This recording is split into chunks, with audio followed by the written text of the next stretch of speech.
Feliz sábado. Qué multitud de gente. Esta es la clase de congregación que necesitamos en las noches cuando hacía frío. Yo creo que debe haber cerca de unas 1000 personas aquí entre los que están adentro y los que están en el patio. Gloria a Dios. No hay nada mejor que estar en la casa del Señor en su santo sábado. Esta mañana estamos culminando una serie de temas sobre las profecías de Daniel y Apocalipsis. Y he decidido presentar un tema que no es directamente profético en términos del futuro, pero sí tiene una relación estrecha con lo que hemos trazado durante el transcurso de esta semana. Nosotros los adventistas creemos, y la Biblia enseña, que la gran prueba final que va a dividir al mundo en dos grupos tiene que ver con el día de reposo.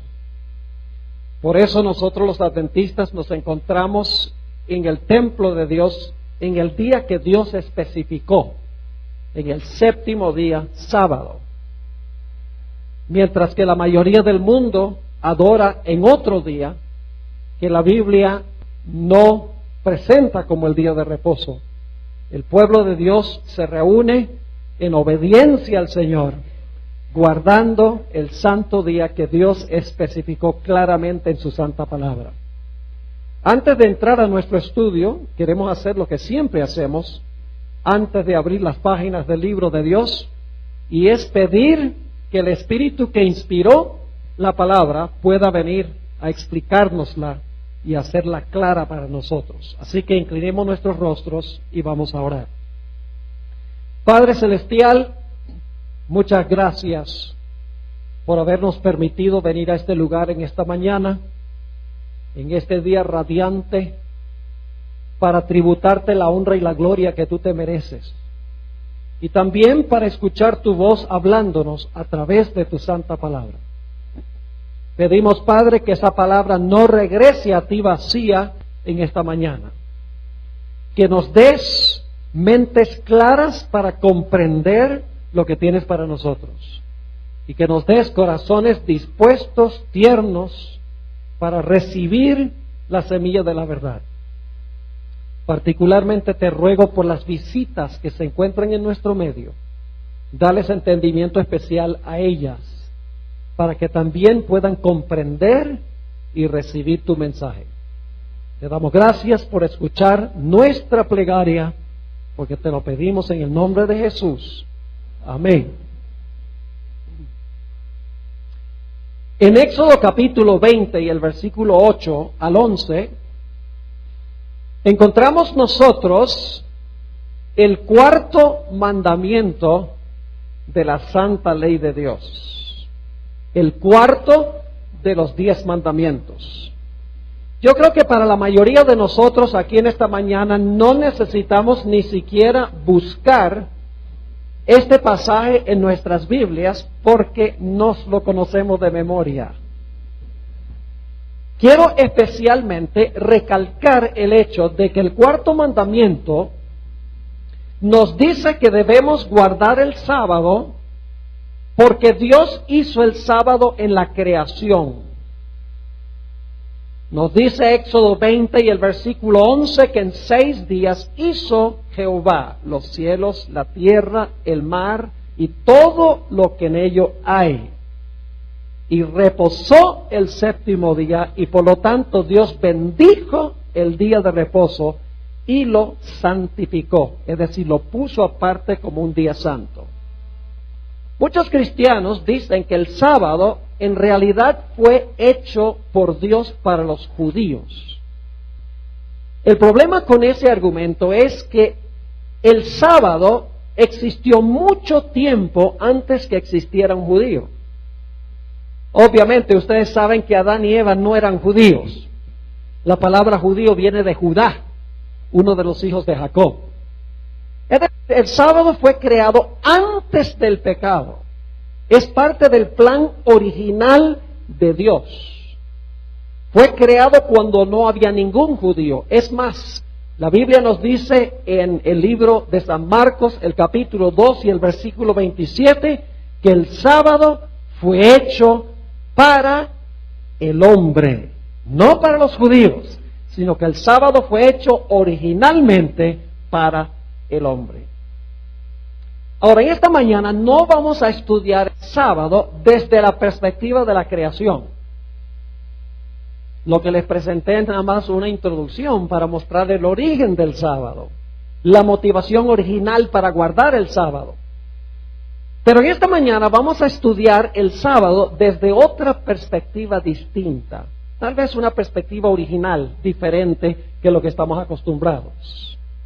Quiero invitarles a ir conmigo en sus Biblias al Evangelio según San Juan, el capítulo 5, y voy a leer los versículos 39 y 40, y luego vamos a ir a los versículos 45 y 46. San Juan, el capítulo 5, y el versículo 39 y 40, y luego los versículos 45 y 46. Hay muchos cristianos hoy en día que dicen que son cristianos del Nuevo Testamento. No son cristianos del Antiguo Testamento. Les resulta difícil encontrar a Jesús en el Antiguo Testamento. Pero en los textos que vamos a leer nos vamos a dar cuenta que todo el Antiguo Testamento está lleno de Cristo Jesús. Él es el centro del Antiguo, al igual que el Nuevo. Nota lo que dice Juan 5 y el versículo 39. Dice Jesús, escudriñad las Escrituras. Una mejor traducción sería escudriñáis las Escrituras. Es decir, ustedes escudriñan las Escrituras, porque a vosotros os parece que en ellas tenéis la vida eterna, y ellas son las que dan testimonio de mí. ¿De cuáles Escrituras estaba hablando Jesús? Cuando Jesús dijo estas palabras no había Nuevo Testamento. El primer libro del Nuevo Testamento fue escrito décadas después que Jesús dijo estas palabras. Así que cuando Jesús dijo aquí, escudriñáis las Escrituras, porque a vosotros os parece que en ellas tenéis la vida eterna, y ellas son las que dan testimonio de mí, Jesús estaba hablando de las Escrituras del Antiguo Testamento. Y luego en el versículo 40 Jesús dice, y no queréis venir a mí para que tengáis vida. Es decir, ustedes leen el Antiguo Testamento sin mí. Ustedes escudriñan las Escrituras, ustedes creen que al escudriñarlas van a tener la vida eterna, y sin embargo ustedes no quieren venir a mí, de quien hablan esas Escrituras. Ve, los judíos tenían el mismo problema que tienen las iglesias cristianas hoy en día. Los judíos no podían ver a Cristo en el Antiguo Testamento. Y muchos cristianos hoy tampoco ven a Cristo en el Antiguo Testamento. Es el mismo problema que existía allá y existe hoy en día. Ahora vamos al versículo 45, a donde se amplía este pensamiento. Juan 5 y el versículo 45. Jesús aquí ahora le dice a los judíos que están escuchando, no penséis que yo voy a acusaros delante del Padre. Hay quien os acusa, Moisés, en quien tenéis vuestra esperanza. Es decir, no crean ustedes, dice Jesús, que yo los voy a acusar a ustedes. Yo no necesito acusarlos a ustedes. El que los acusa a ustedes es ¿quién? Moisés. Ahora fíjense lo que dice el versículo 46. Porque si creyeseis a Moisés, me creeríais a mí, porque de mí escribió él. En cuanto a quién escribió Moisés. ¿Y cómo es que los cristianos dicen que el Antiguo Testamento es Israel y los judíos y el Nuevo Testamento es Cristo? Lo mismo decían los judíos de la época de Jesús. Querían las Escrituras de Moisés, pero no querían a Jesús. Ahora, esta mañana vamos a estudiar primordialmente un versículo de los escritos de Moisés para ver cómo encontramos a Jesús allí. Y tiene una relación con el sábado. Ahora vamos a mirar otros textos, pero hay un texto especial sobre el cual me quiero enfocar. Deuteronomio, el capítulo 8 y el versículo 3. Deuteronomio, el capítulo 8 y el versículo 3. Les doy un poquito de trasfondo. El pueblo de Israel salió de Egipto para cruzar el desierto a la tierra de Canaán. Claro, cruzando un desierto y estando todo el tiempo en movimiento, el pueblo de Israel no podía sembrar. Y por lo tanto, ¿cómo podían ellos vivir por un periodo de años en el desierto sin poder sembrar y sin poder cosechar? La respuesta es que Dios, según la Biblia, le dio a Israel un pan del cielo que se llama maná. Dios le dijo a Israel, yo les voy a llover pan de la panadería celestial. Y la Biblia dice que es pan de ángeles, no porque los ángeles lo comen, sino porque los ángeles son los que trabajan en la panadería de Dios. Ellos son los que hacen el pan. Por eso en el Salmo 78 se llama pan de ángeles. Ahora, cuando Dios llovió pan del cielo por primera vez, el pueblo de Israel salió y vio todo este alimento, todo este pan en el suelo, y empezaron a decir, maná, maná, que significa, ¿qué es esto? ¿Qué es esto?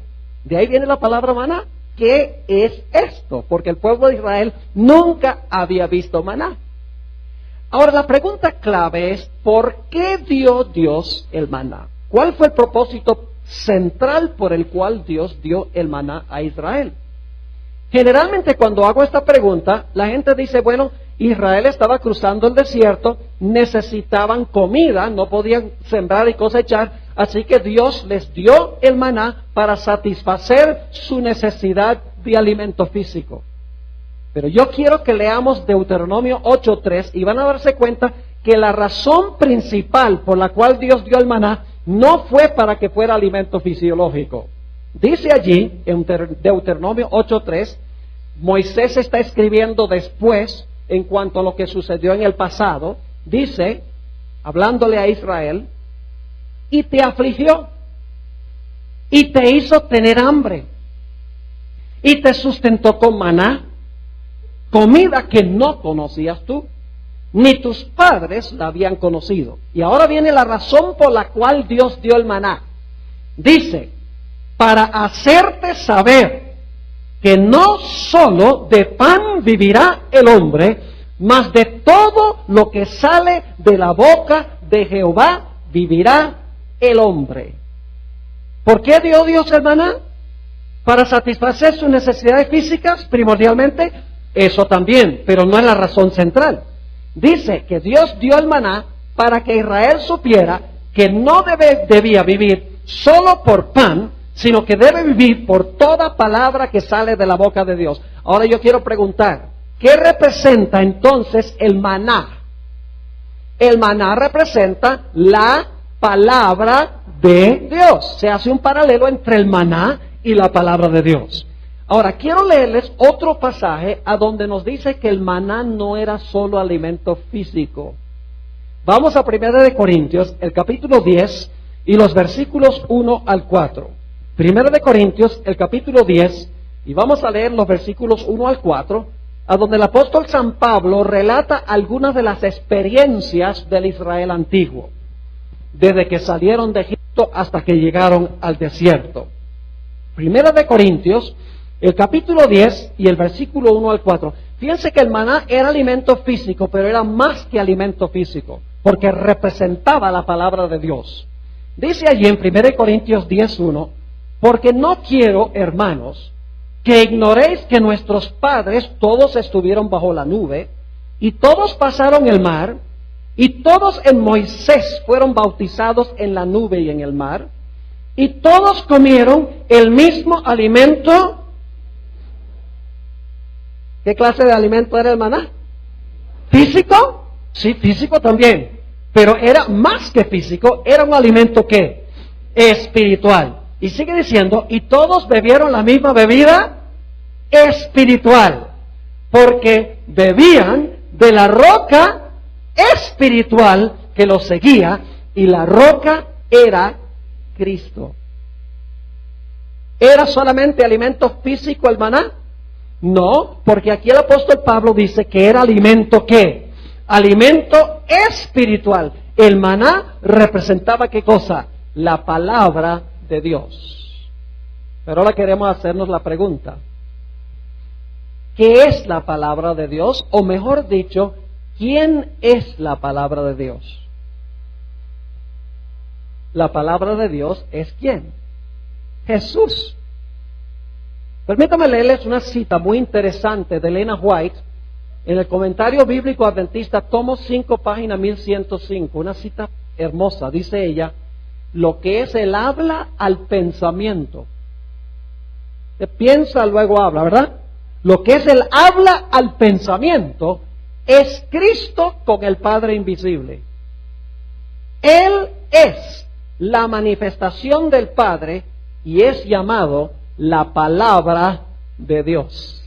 Y ustedes conocen ese pasaje de San Juan, el capítulo 1 y el versículo 1 al 3. Se traduce al español: en el principio era el verbo, y el verbo era con Dios, y el verbo era Dios. Pero realmente la palabra en el griego es: en el principio era ¿qué? La palabra. Y la palabra era con Dios, y la palabra era Dios. Es decir, el maná representaba la palabra de Dios, y la palabra de Dios es ¿quién? Jesús. Es decir, el maná representaba a Cristo. Pero hay más. El maná representaba algo específicamente en cuanto a Cristo. No solamente a Cristo en general, sino algún aspecto específico de Cristo. Vayan conmigo al Evangelio según San Juan, el capítulo 6, y vamos a leer los versículos 48 al 51. Juan 6, 48 al 51, para ver más específicamente qué representaba el maná o qué representa el maná. Sabemos que el maná es la palabra de Dios y la palabra de Dios es Cristo, pero el maná representa algo específico en cuanto a Cristo. Dice allí, en Juan 6, 48, está hablando Jesús: yo soy el pan de vida. Vuestros padres comieron el maná en el desierto y murieron. Este es el pan que desciende del cielo, para que el que de él come no muera. Yo soy el pan vivo que descendió del cielo. Si alguno comiere de este pan, vivirá para siempre. Y ahora viene la parte clave. Y el pan que yo daré es mi carne, la cual yo daré por la vida del mundo. ¿Qué representaba más específicamente el maná?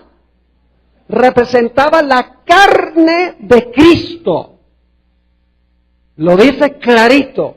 Nuevamente dice en el versículo 51, yo soy el pan vivo que descendió del cielo. Si alguno comiere de este pan, vivirá para siempre. Y el pan que yo daré es mi carne, la cual yo daré por la vida del mundo. No olviden este detalle tan importante. El maná representaba a Cristo, pero algo específicamente en cuanto a Cristo, representaba la carne de Cristo Jesús. Ahora ustedes se van a dar cuenta por qué es importante este detalle. Para entender el significado del maná, necesitamos regresar a Éxodo 16, a donde se relata la historia del maná. Ahora es interesante notar que en los primeros versículos del capítulo 16 Dios dice: yo voy a darles esta prueba del maná para ver si Israel va a andar en mi ley o no. Es decir, el asunto del maná era una prueba para ver si Israel iba a guardar la ley de Dios, específicamente el sábado. Ahora, hay un detalle muy interesante allí en Éxodo 16. ¿Y ustedes conocen esto? Cuando el maná caía, ¿cuántos días a la semana? El maná caía 6 días a la semana. ¿Cuál es el único día cuando el maná no caía? El sábado.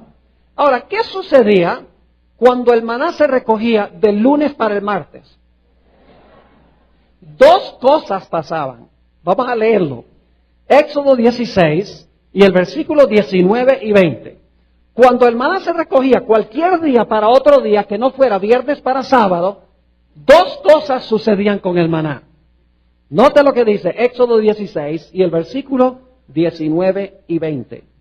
Y les dijo Moisés: Ninguno deje nada de ello para mañana. Mas ellos no obedecieron a Moisés, sino que algunos dejaron de ello para otro día. ¿Y luego qué dice? Y crió gusanos y hedió. Y se enojó contra ellos Moisés. ¿Qué dos características tenía el maná cuando se recogía cualquier día que no era viernes para sábado? Criaba gusanos y ¿qué? Y hedía. Este era pan raro. Yo pregunto, si ustedes van a una panadería y compran un pan y se lo llevan a la casa y no comen ese día del pan, sino que lo guardan para el siguiente día abren el paquete y está lleno de gusanos y hiede. No. Bueno, supongamos que lo dejan una semana entonces, sin abrir el paquete. A la semana abren el paquete y cuando abren el paquete lleno de gusanos, esto huele terrible. No. Se pone mohoso, pero no cría gusanos ni hiede. Es decir, el maná era un pan particular, distinto, especial, porque cuando se guardaba de un día para otro, criaba gusanos y hedía. Ahora yo quiero hacerles esta pregunta. ¿Qué es lo que cría gusanos y hiede? Carne en proceso de descomposición. ¿De acuerdo? Guarden eso en su mente, porque vamos a volver a ello. Lo que hiede y cría gusanos es carne que está en proceso de descomposición. Ahora, ¿qué sucedía cuando el maná se recogía del viernes para el sábado?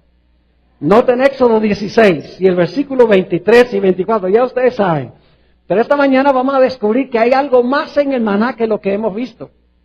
Hay algo más profundo. No solamente quiere el maná enseñarnos a guardar el sábado, sino que el maná es una magnífica profecía mesiánica. El centro de la historia de maná no es el sábado, el centro de la historia del maná es Cristo Jesús, porque Él es el maná. Ahora note lo que dice Éxodo 16, 23 y 24.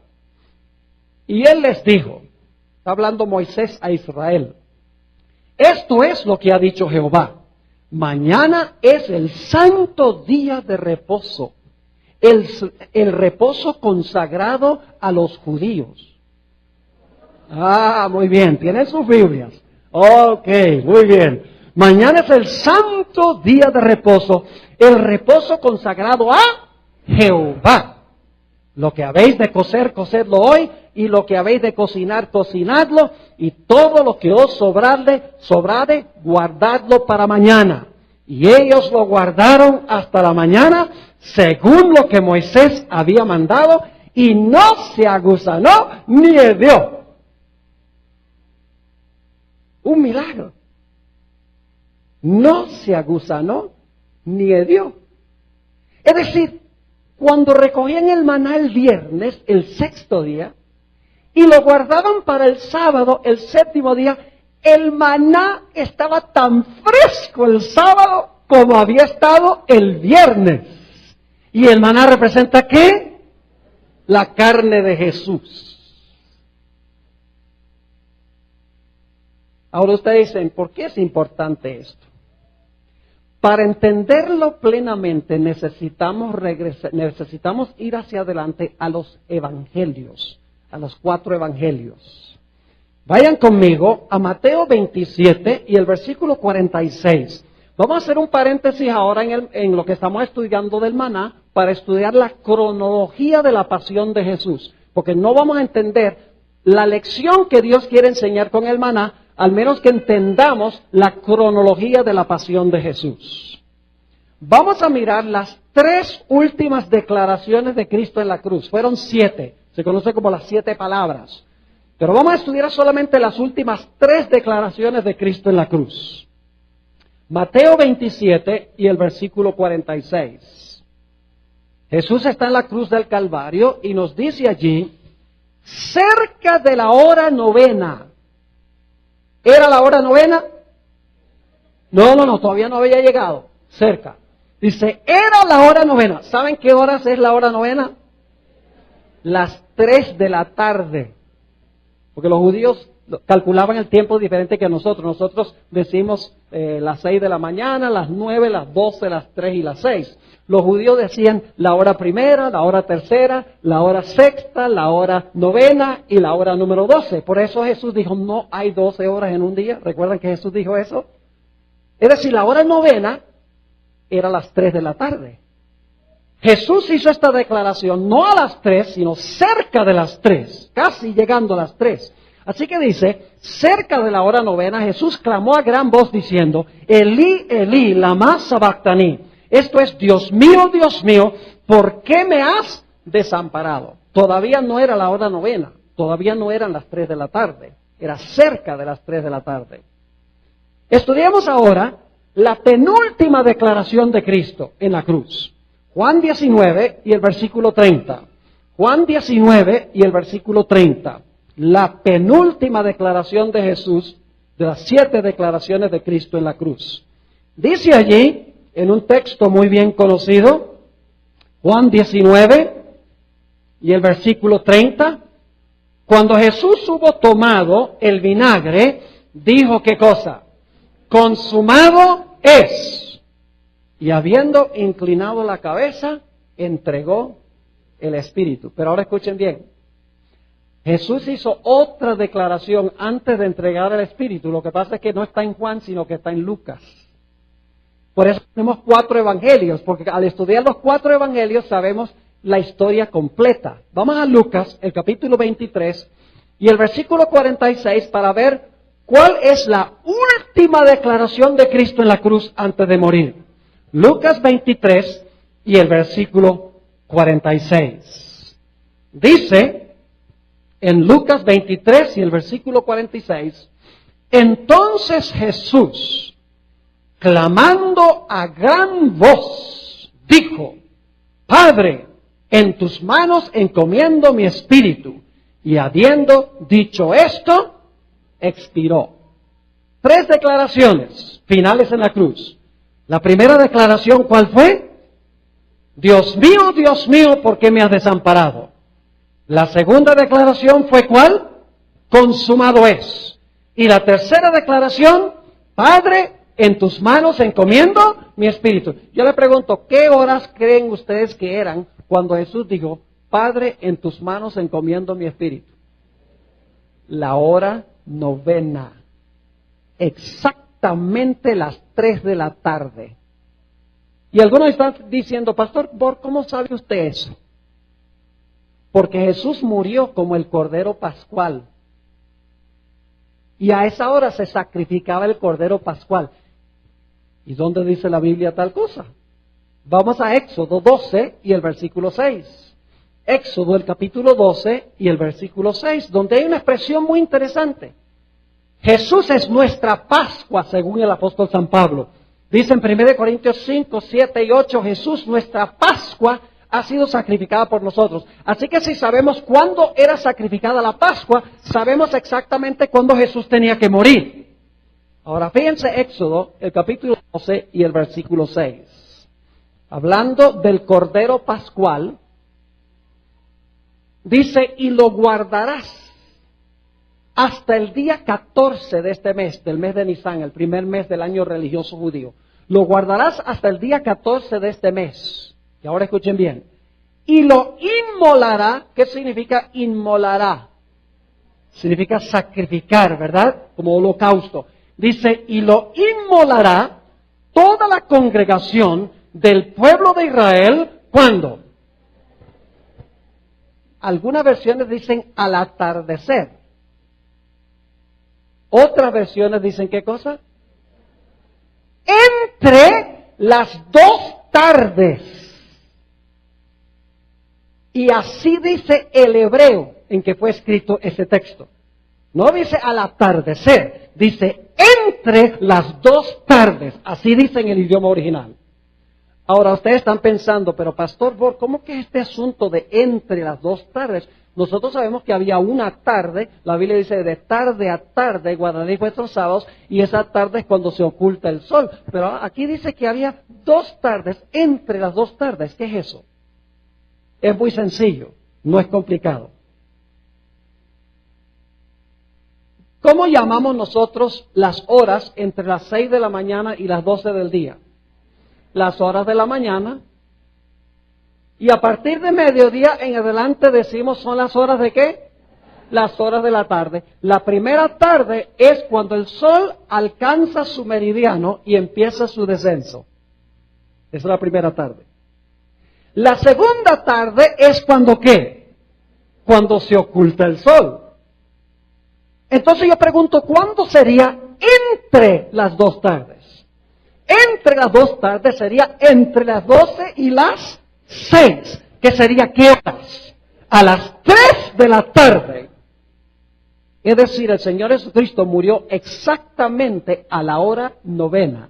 Su primera declaración fue cerca de la hora novena. La segunda, más cerca de la hora novena. Y cuando Jesús dijo, Padre, en tus manos encomiendo mi espíritu, y expiró, en ese momento llegaron las 3 de la tarde, exactamente entre las 2 tardes. Ahora escuchen, el Cordero Pascual era sacrificado a las 3 de la tarde.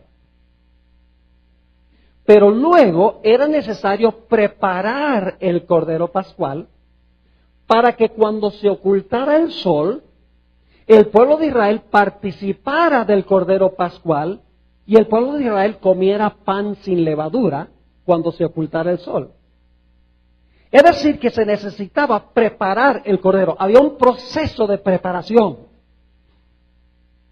Y entonces, después de la preparación, la gente participaba, comía el Cordero y participaba de pan sin levadura ya cuando se ocultaba el sol. Y entonces ya no era el 14 de Nisan, sino era el 15 de Nisan, cuando en verdad se comía el Cordero. Era sacrificado el 14 a las 3 de la tarde, pero el pueblo participaba de él después de la puesta del sol el 14, el 15 de Nisan, que compensaba la fiesta del pan sin levadura. Y entre ese tiempo se preparaba el Cordero para que el pueblo participara de él.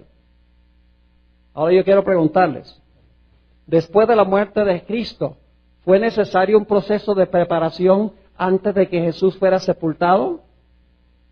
Claro que sí. Escuchen todo lo que tuvo que pasar. Era necesario que José de Arimatea fuera a pedir su cuerpo, según dicen los evangelios.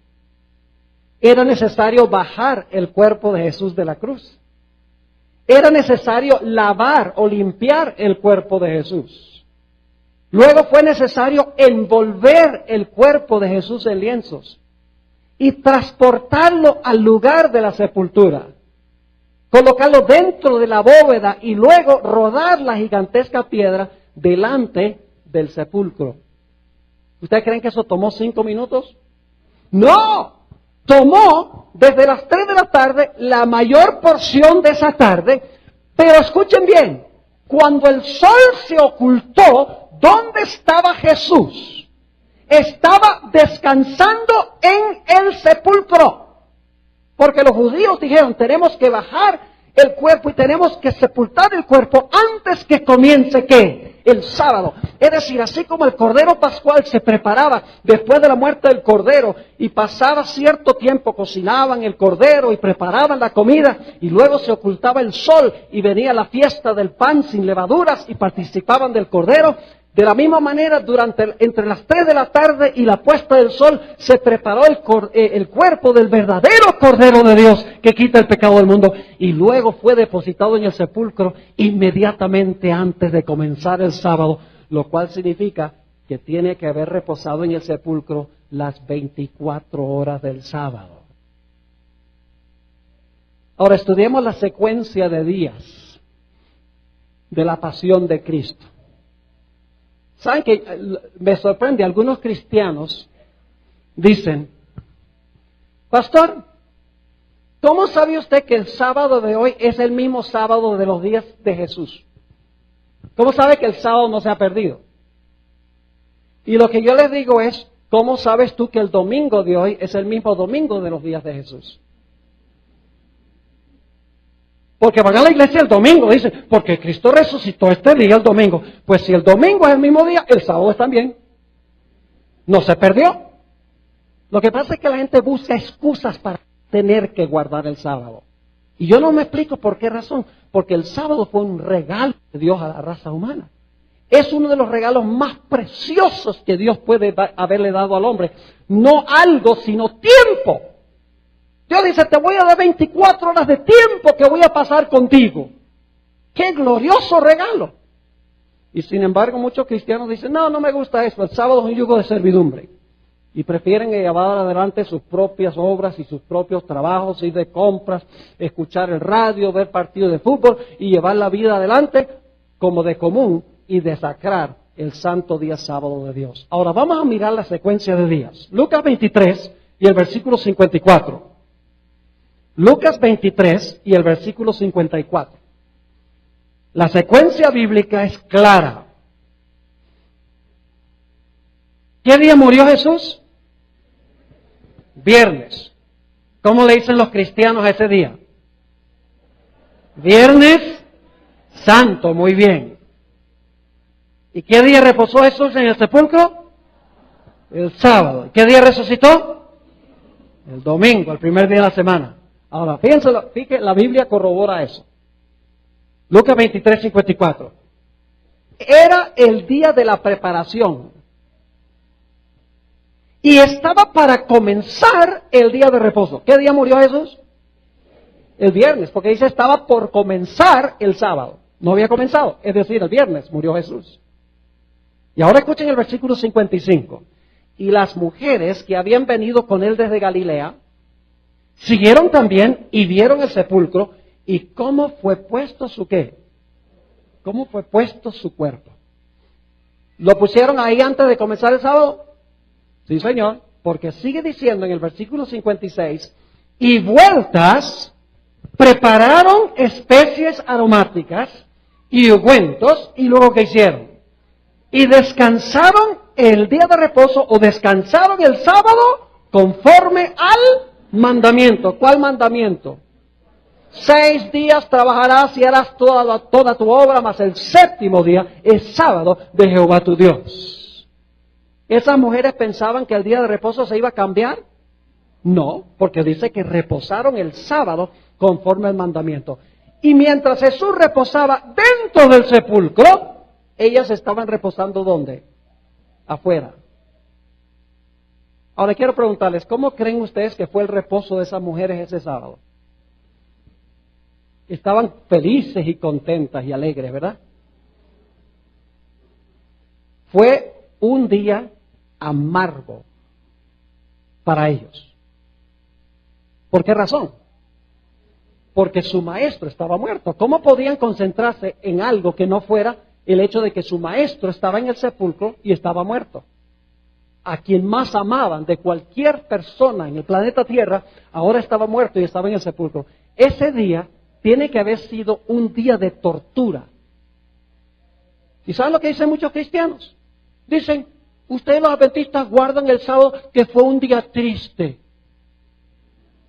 Pero nosotros guardamos el domingo que fue un día feliz porque Jesús había resucitado. Y suena bonito el argumento, pero no funciona. Yo pregunto, ¿Jesús había advertido a los discípulos y a las mujeres que él iba a morir, sí o no? ¿Les había dicho que iba a permanecer en el sepulcro? ¿Había dicho claramente múltiples veces que iba a resucitar el tercer día? Yo pregunto, si las mujeres hubieran creído lo que dijo Jesús, ¿cómo hubiera sido ese sábado? Un día de gloriosa expectativa. Hubieran pensado, el maestro vivió su vida perfecta para darme esa vida a mí si yo la reclamo. Y Jesús murió la muerte que yo debo sufrir por mis pecados. Jesús ha hecho provisión para la salvación y ahora está reposando en el sepulcro, pero mañana va a salir. ¿Cómo hubiera sido ese día si hubieran entendido?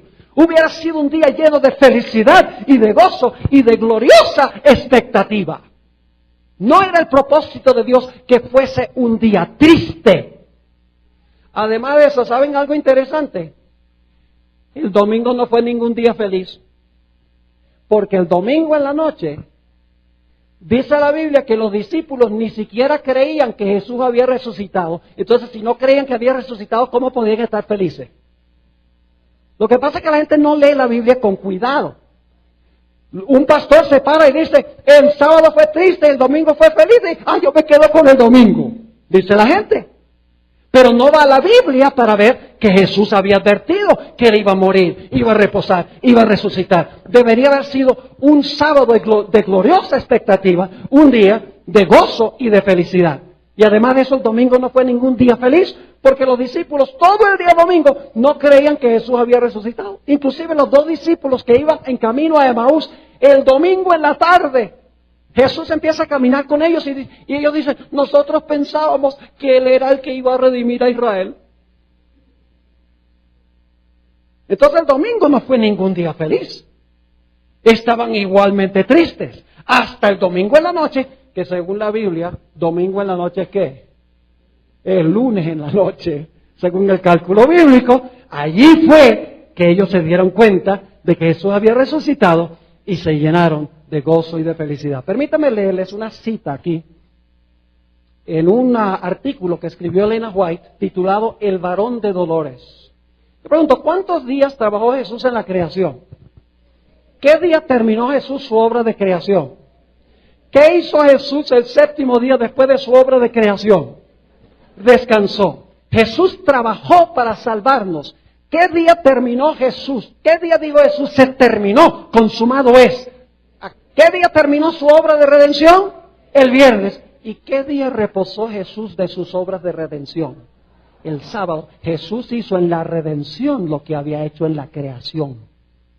Ahora escuchen esta cita tan significativa. Esta escritora, con 2 años y medio de educación primaria, que la gente critica mucho, pero los que la critican no la leen. ¿Saben? Yo he descubierto algo. Yo no formo mi opinión de alguien ni por lo que dicen los enemigos ni por lo que dicen los amigos. No creo lo que dicen los enemigos porque lo van a pintar peor de lo que es. Y no creo tampoco en los amigos porque lo van a pintar mejor que lo que es. ¿Saben lo que hago? Voy a la fuente yo mismo. Si ustedes quieren saber si Elena White fue inspirada o no, lean sus escritos. Y se van a dar cuenta que al leer los escritos sus vidas van a ser diferentes y mejores. Esa es la prueba de que fue ella inspirada por Dios. Ahora escuchen lo que dice. El Padre y el Hijo reposaron después de su obra de creación. Fueron pues acabados los cielos y la tierra y todo el ejército de ellos, y acabó Dios en el día 7º la obra que hizo, y bendijo Dios al día 7º y lo santificó, porque en él reposó de toda la obra que había hecho en la creación. Es decir, está corroborando con la Biblia lo que ella dice, que el Padre y el Hijo reposaron después de su obra de creación. Y luego dice esto: la muerte de Cristo ocurrió en el momento preciso en que se había especificado. Era el plan de Dios que la obra de Cristo se completara el viernes. ¿Sabe por qué es importante esto? Porque hay adventistas que están enseñando ahora que Jesús fue crucificado el miércoles y resucitó el sábado.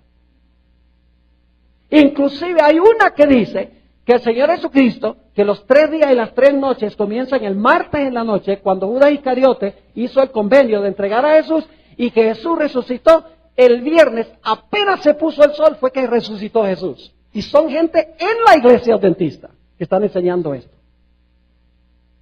La sierva de Dios es clara. Ella dice, era el plan de Dios que la obra de Cristo se completara el viernes y que descansara en la tumba el sábado. ¿Y por qué razón? Dice, así como el Padre y el Hijo habían reposado después de terminar su obra de creación. La hora de su aparente derrota fue en realidad la hora de su victoria. Se implementó con éxito el gran plan que se había elaborado antes de la fundación del mundo. ¿Tiene la secuencia clara? ¿Qué día murió Jesús? ¿A qué horas? ¿Qué pasó entre las 3 y las 6? La preparación del cuerpo de Jesús. Cuando se puso el sol, ¿a dónde estaba Jesús? En el sepulcro. ¿Qué hizo Jesús todo el día sábado? ¿Qué hicieron sus seguidores afuera? descansaron afuera con Él. Cuando terminó el sábado, ¿qué día resucitó Jesús? ¿Resucitó el domingo o resucitó el primer día de la semana? Ahora escuchen bien. Me quedo maravillado al ver cómo cuando se celebra la Semana Santa, todo el mundo dice, Domingo de Ramos, miércoles de ceniza, jueves santo, viernes santo, domingo de resurrección. ¿Y el sábado qué? No se dice nada del sábado, porque Satanás quiere esconder el sábado. Y yo sé que le dicen sábado de gloria, pero eso no se oye mucho. O sábado de la Virgen también le dice, pero no se dice casi nada del sábado. Es jueves santo y viernes santo, domingo de resurrección, miércoles de ceniza y domingo de Ramos. Y se exaltan todos los días y el sábado como que se pierde. Porque Satanás odia el sábado, porque el sábado nos recuerda del Creador y del Redentor. Ahora escuchen bien. ¿Por qué razón resucitó Jesús el domingo?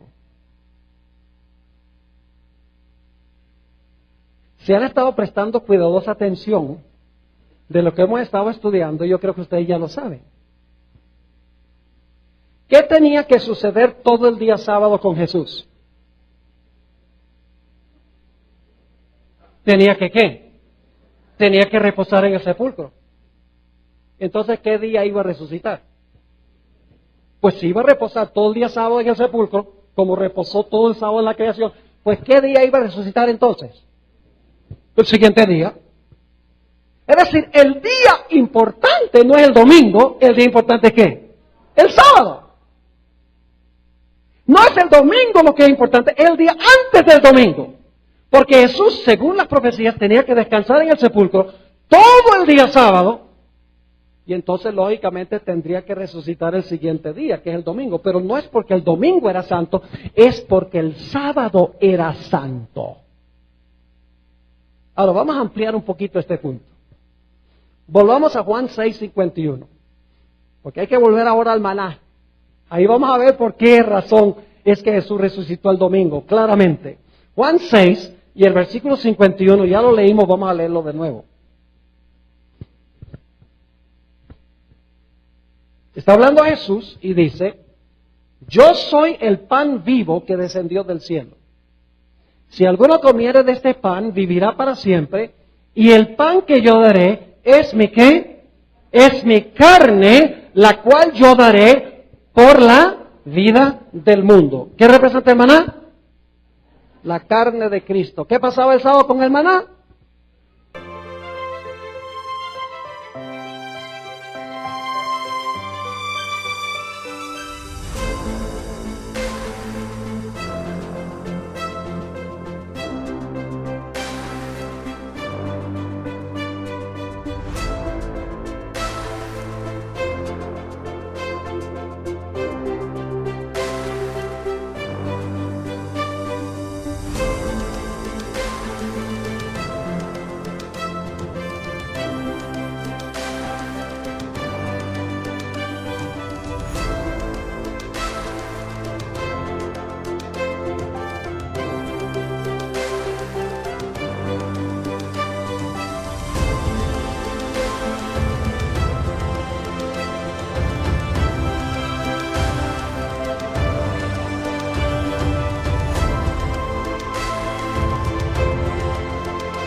No criaba gusanos ni qué, ni de día. ¿Está registrando? Vamos al Salmo 16.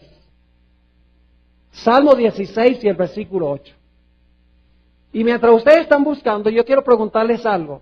¿Qué hubiera sucedido con un cuerpo normal si la persona hubiera muerto el viernes? ¿Qué hubiera comenzado inmediatamente? El proceso de descomposición, que últimamente llevaría a criar gusanos y a qué, y a oler. ¿Y qué representaba el maná? Salmo 16, 8 al 10, una profecía mesiánica. Y la estoy leyendo de la Nueva Versión Internacional que tiene la mejor traducción. Dice así. Y aquí está hablando Jesús 1000 años antes de venir a esta tierra. Es una profecía donde está hablando Jesús. Pero lo que va a ocurrir 1000 años después. Dice, a Jehová he puesto siempre delante de mí, porque está a mi diestra, no seré conmovido. Se alegró por tanto mi corazón, y se gozó mi alma. Y ahora escuchen bien. Mi carne también. ¿Cuál es la siguiente palabra? ¿Qué iba a reposar? ¿De quién? Dice, mi carne también reposará confiadamente. ¿Por qué la carne de Cristo iba a reposar confiadamente? Y usted dice, y usted no lo ha comprobado de que eso está hablando de Cristo. En un momento lo voy a hacer. Pero note que dice, mi carne también reposará confiadamente. ¿Por qué razón? Dice, porque no dejarás mi alma. Una mejor traducción sería vida. La palabra nefesh muchas veces en el Antiguo Testamento se traduce vida. No dejarás mi vida en el Seol, que es el sepulcro, ni permitirás que tu santo vea corrupción. ¿Por qué es la carne? Porque es que la carne de esta profecía mesiánica iba a reposar confiadamente, porque la carne no iba a ser dejada en el sepulcro, ni iba a haber, ¿qué cosa? Corrupción. Y usted dice, pastor, ¿cómo sabe usted que esto se refiere a Jesús? Sencillamente porque el apóstol Pedro lo dice así. El apóstol Pedro cita este pasaje. Después del día del Pentecostés, cuando se derramó el Espíritu Santo, el apóstol Pedro da un sermón explicando este salmo que acabamos de leer. Vayan conmigo a Hechos 2 y el versículo 25, 26 y 27. Hechos 2 y el versículo 25 hasta el versículo 27. Vamos a ver de quién escribió David este salmo. ¿Sobre quién lo escribió? No tiene que ver con David. David sencillamente es el profeta. Dice allí, en Hechos 2, 25, porque David dice de él. ¿De quién escribió David este salmo? De Jesús. Dice de él. Veía al Señor siempre delante de mí, porque está a mi diestra, no seré conmovido. Por lo cual mi corazón se alegró y se gozó mi lengua, y aún mi carne descansará en esperanza. ¿Es el mismo salmo, sí o no? Claro que sí. ¿Y por qué iba a descansar su carne en esperanza?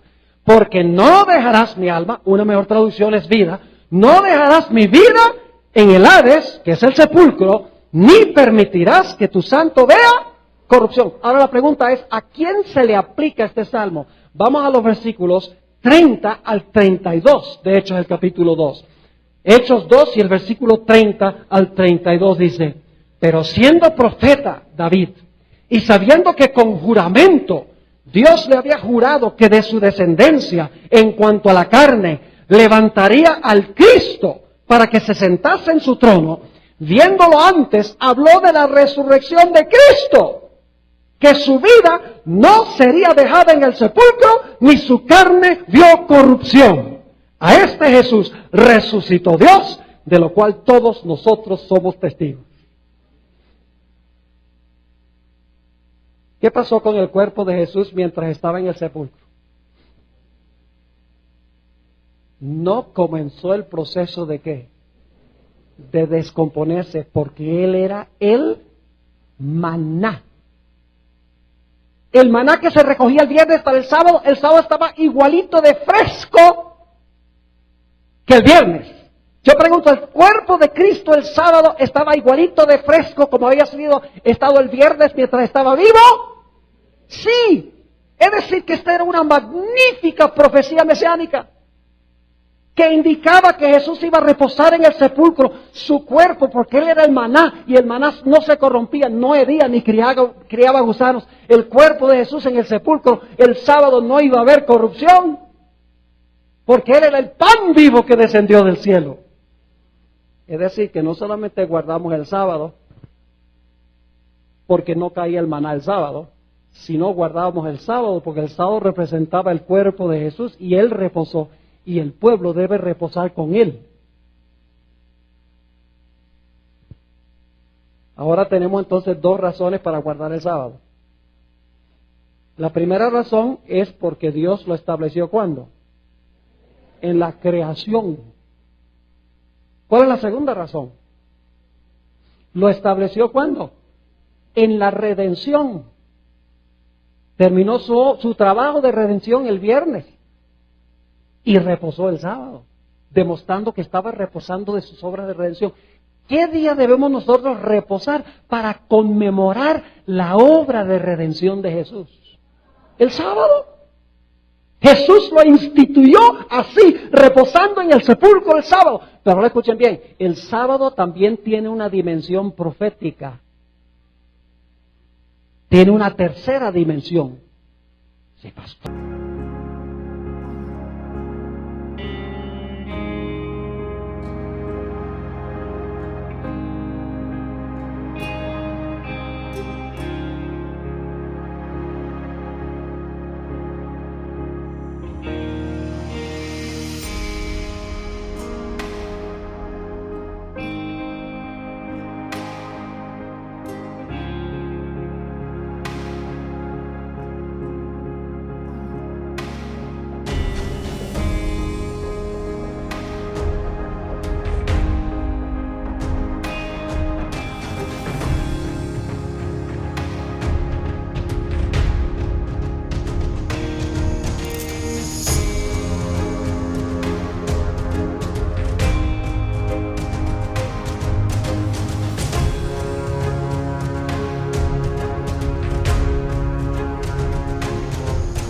¿Tiene una tercera dimensión el sábado? Sí, señor.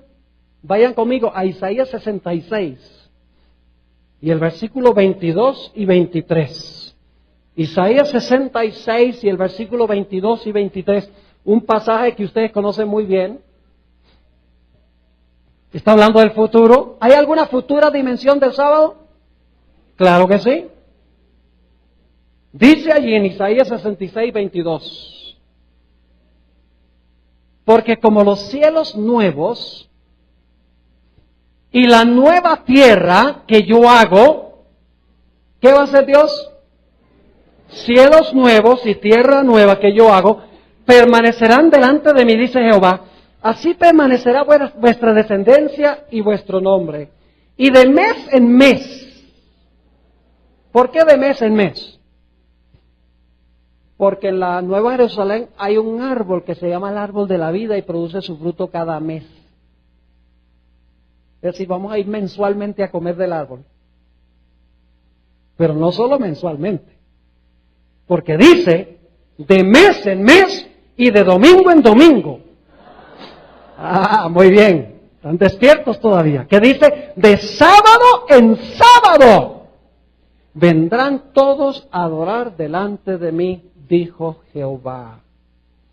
¿Cuál será el día que conmemorará la creación de cielos nuevos y tierra nueva? El sábado.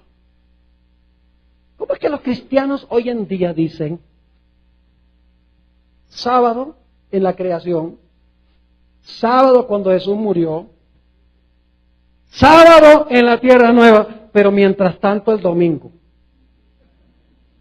El plan de Dios con el sábado nunca ha cambiado. Es el mismo plan de comienzo a fin, desde el cielos y tierra nueva al principio, cielos y tierra nueva al final de la historia. El plan de Dios nunca cambió. Y ahora escuchen bien. Cuando Dios creó este mundo, ¿Adán y Eva vieron a Dios crear algo? No. El primer día, Dios dice que creó la luz. Adán y Eva no andaban por ahí todavía. Segundo día, cuando creó el firmamento, ¿vieron a Adán y Eva la creación del firmamento? No. ¿Vieron la creación de la tierra seca, las plantas, los árboles, las flores? No. ¿Vieron a Dios ubicar el sol, la luna y las estrellas en sus lugares? No.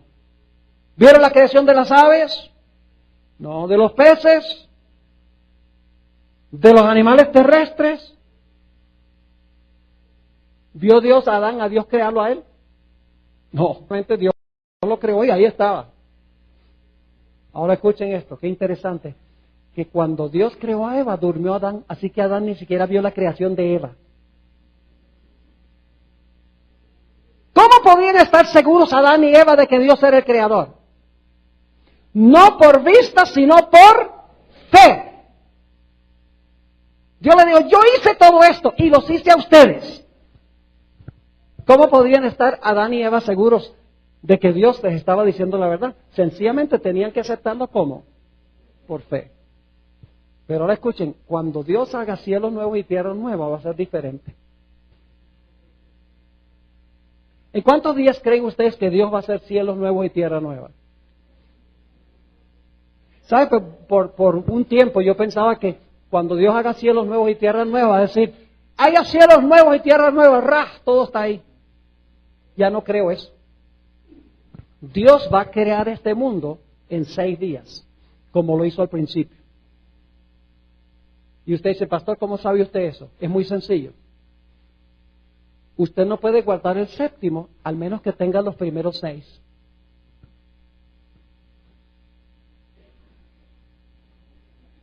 Vamos a guardar el sábado en conmemoración de la creación de cielos nuevos y tierra nueva. ¿Lo vamos a guardar?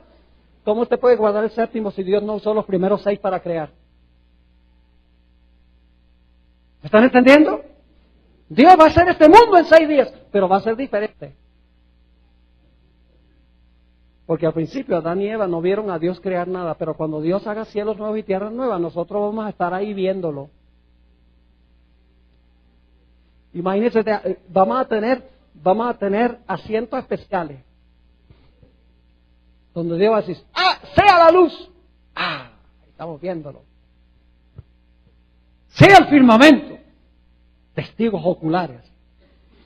Produzca la tierra, plantas y árboles y flores. Dios tiene que crear plantas y árboles y flores porque el sol quemó todo bajo la 4ª plaga antes de la segunda venida. Luego Dios va a decir, el sol, la luna y las estrellas que fueran movidas de sus lugares a la voz de Dios, ocupen sus lugares de nuevo.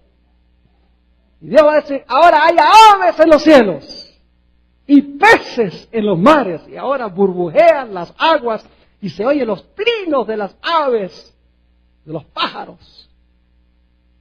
Y luego entonces Dios dice, produzca la tierra seres vivientes, y ahora aparecen todos los animales terrestres perfectos. El león sentado con el cordero.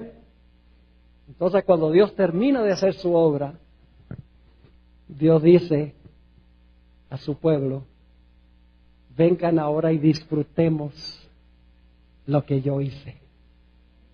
Pasemos todo el día sábado contemplando los frutos de mi obra. Y Dios reposará con su pueblo el sábado.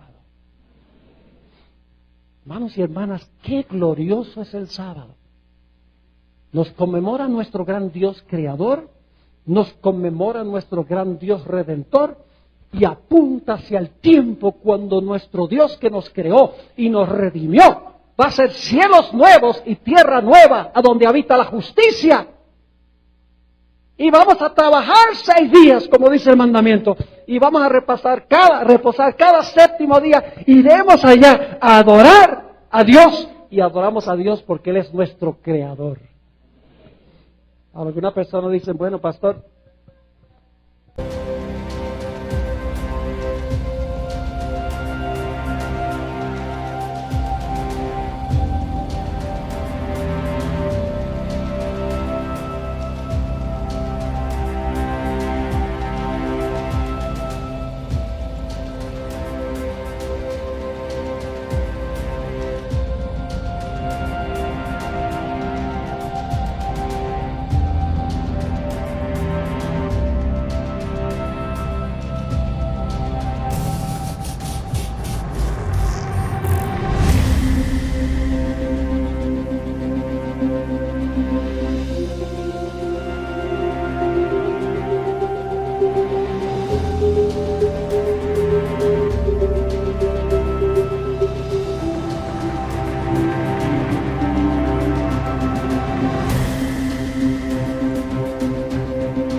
¿está diciendo que va a haber semana en la tierra nueva? Claro que sí. Y algunos dicen, no, pero Apocalipsis dice que en la ciudad no había ni sol ni luna. Si no hay sol ni luna, ¿cómo puede haber día y noche? Lo que pasa es que la gente no lee con cuidado ese texto. Apocalipsis 21:23 dice, la ciudad no tenía necesidad de sol ni de luna. No dice toda la tierra, dice la ciudad no tenía necesidad de sol ni de luna. No es que no existan el sol ni la luna. ¿Sabe? Hay meses. ¿Va a haber meses, sí o no?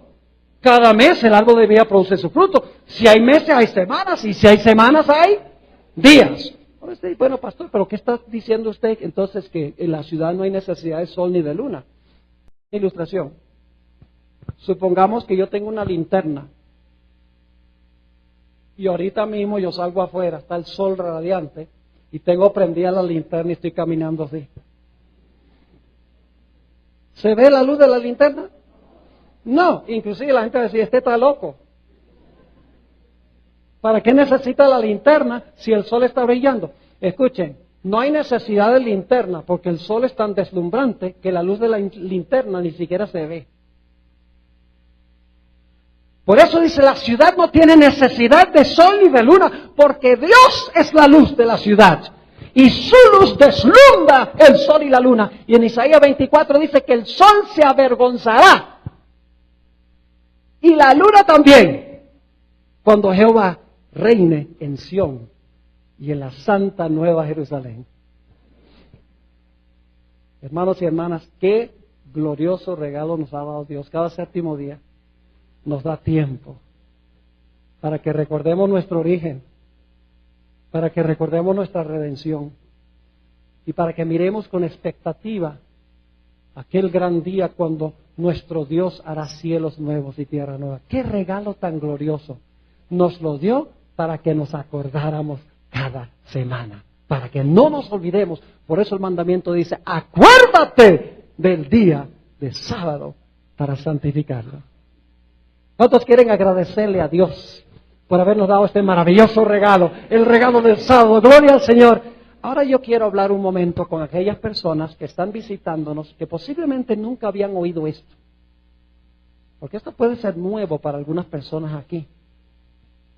¿Hay alguien aquí que en su corazón sabe que lo que hemos hablado es la verdad? ¿Lo desconocían?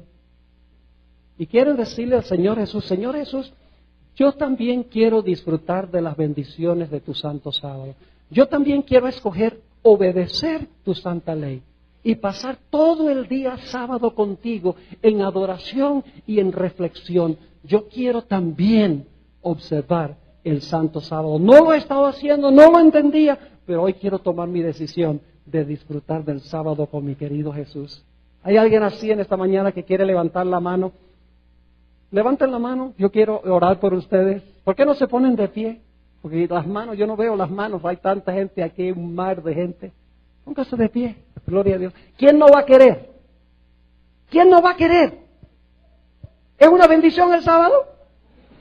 Las iglesias dicen, no, el sábado es un yugo de servidumbre. Ay, no puedes hacer esto y no puedes hacerlo. ¿Sabe? El sábado yo estoy tan ocupado, concentrado en Dios, que no tengo tiempo para nada más.